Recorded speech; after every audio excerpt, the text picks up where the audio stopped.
Hello दोस्तों, स्वागत है आपका मेरे चैनल पे। एक बार गौतम बुद्ध के पास एक व्यक्ति आया जो अपने जीवन में घट रही कठिनाइयों से बहुत परेशान था। उसने बुद्ध से पूछा, भंते, मेरे जीवन में हर समय कुछ न कुछ बुरा होता रहता है। क्या सच में जो होता है वह अच्छे के लिए होता है? मुझे तो ऐसा नहीं लगता। गौतम बुद्ध मुस्कुराए और उस व्यक्ति से कहा, मैं तुम्हें एक कहानी सुनाता हूं। बुद्ध ने अपनी कथा आरंभ की। एक गांव में एक किसान रहता था।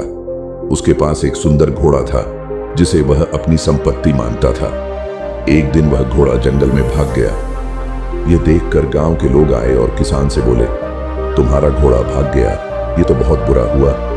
किसान ने शांतिपूर्वक जवाब दिया, हो सकता है।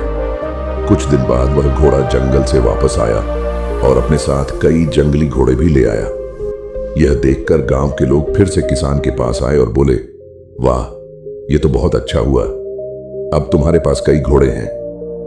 किसान ने फिर वही जवाब दिया, हो सकता है। एक दिन किसान का बेटा उन जंगली घोड़ों में से एक को प्रशिक्षित करने की कोशिश कर रहा था। घोड़े ने उसे गिरा दिया जिससे उसका पैर टूट गया। गांव वाले फिर से किसान के पास आए और बोले, यह तो बहुत बुरा हुआ कि तुम्हारे बेटे का पैर टूट गया। किसान ने फिर कहा, हो सकता है। कुछ हफ्तों बाद उस राज्य में युद्ध छिड़ गया। राजा ने सभी युवकों को सेना में भर्ती कर लिया, लेकिन किसान के बेटे को उसके टूटे पैर के कारण युद्ध में नहीं ले जाया गया। गांव वाले फिर आए और बोले, यह तो बहुत अच्छा हुआ कि तुम्हारे बेटे का पैर टूटा था, अब वह सुरक्षित है। किसान ने मुस्कुराते हुए फिर कहा, हो सकता है। बुद्ध ने कहानी समाप्त करते हुए व्यक्ति से कहा, जीवन में जो भी घटनाएं घटती हैं वे अपने आप में न तो अच्छी होती हैं और न ही बुरी। उनका परिणाम समय के साथ स्पष्ट होता है।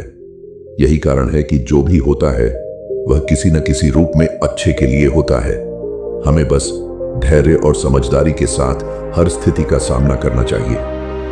वह व्यक्ति गौतम बुद्ध की यह बात समझ गया और अपने जीवन को एक नए दृष्टिकोण से देखने लगा। बुद्ध की कहानी सुनने के बाद व्यक्ति ने कहा, भंते, यह कहानी बहुत सरल और सुंदर है, लेकिन जब हम दुख के बीच में होते हैं तो यह समझना कठिन होता है कि यह किसी अच्छे के लिए हो रहा है। कृपया मुझे और समझाइए। गौतम बुद्ध मुस्कुराए और एक और दृष्टांत साझा किया। एक बार एक राजा ने अपने राज्य के सबसे बुद्धिमान मंत्री से पूछा, तुम हमेशा कहते हो कि जो कुछ भी होता है वह अच्छे के लिए होता है, लेकिन कभी कभी मुझे इस बात पर संदेह होता है। मंत्री ने विनम्रता से जवाब दिया, महाराज, यह सत्य है। समय के साथ हर घटना का अर्थ स्पष्ट हो जाता है। कुछ दिनों बाद राजा शिकार पर गए। शिकार करते हुए गलती से उनका एक अंगूठा कट गया। दर्द से कराहते हुए वे वापस महल लौटे। जब मंत्री ने उन्हें देखा तो उसने कहा, महाराज, जो हुआ वह अच्छे के लिए हुआ। राजा को यह सुनकर बहुत गुस्सा आया। उन्होंने आदेश दिया कि मंत्री को जेल में डाल दिया जाए। जेल में डालते समय भी मंत्री मुस्कुराया और कहा, महाराज, जो हुआ वह अच्छे के लिए हुआ। यह सुनकर राजा और भी अधिक क्रोधित हो गए। कुछ हफ्तों बाद राजा फिर शिकार पर गए। इस बार वे जंगल में रास्ता भटक गए और एक जंगली आदिवासी जनजाति के चंगुल में फंस गए। उस जनजाति में एक प्रथा थी कि वे पूर्ण शरीर वाले इंसान को बलि के रूप में चढ़ाते थे। जब राजा को बलि के लिए तैयार किया जा रहा था, तब एक आदिवासी ने देखा कि उनका अंगूठा कटा हुआ है। आदिवासी प्रमुख ने कहा, यह व्यक्ति पूर्ण नहीं है, इसे हम बलि के रूप में स्वीकार नहीं कर सकते, इसे छोड़ दो। राजा की जान बच गई और वे सुरक्षित अपने महल लौट आए। जैसे ही वे महल पहुंचे, उन्होंने तुरंत मंत्री को जेल से रिहा कराया और उससे माफी मांगी। राजा ने कहा, तुम सही थे।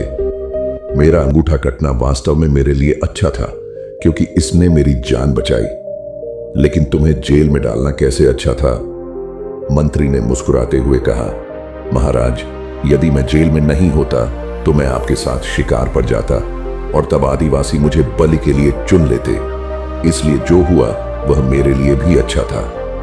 गौतम बुद्ध ने कहानी समाप्त करते हुए कहा, जीवन में हर घटना, चाहे वह कितनी भी कष्टदायक क्यों न लगे, समय के साथ उसका महत्व समझ में आ जाता है। यदि तुम धैर्य और समझदारी से काम लोगे तो यह सत्य तुम्हारे जीवन में भी स्पष्ट होगा। यह सुनकर वह व्यक्ति पूरी तरह संतुष्ट हो गया। उसने बुद्ध के चरणों में प्रणाम किया और वचन दिया कि अब वह हर परिस्थिति को सकारात्मक दृष्टिकोण से देखेगा। अगर आपको यह कहानी अच्छी लगी है तो लाइक शेयर जरूर करें और चैनल पे पहली बार आए हैं तो चैनल को सब्सक्राइब जरूर करें ताकि इसे भी अच्छी स्टोरी आपको मिल सके। धन्यवाद। जय भीम, नमो बुद्धाय।